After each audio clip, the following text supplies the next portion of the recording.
que hi havia l'època dels anys 50 o 60.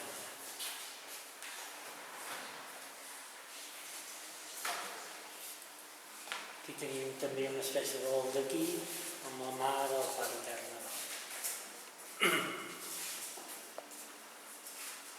Sant Iscle i Santa Victòria tornen a ser aquí representats.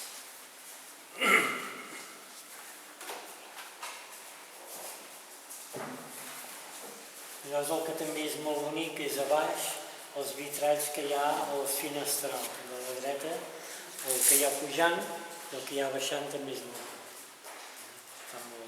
Són vitralls que estan dibuixats per Biel Rufat i es van fer a Barcelona.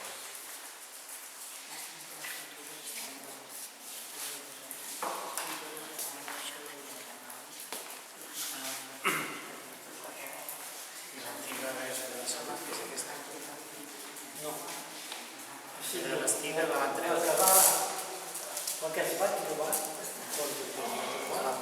es guardava dins de l'armari, al canviar la lluita que és el guai, es va... Si no els cimentalls que van sortir, tot ja no sortir. I sembla bé, no sé. Després, el que sentiu Mare de Déu vestida, hem de comptar que a voltant de l'any 1700 era un tipus d'imatge que se solia representar amb els noms. O sigui, el pintor Viladomat, que va viure entre el 1700 i 1730, té una imatge molt similar a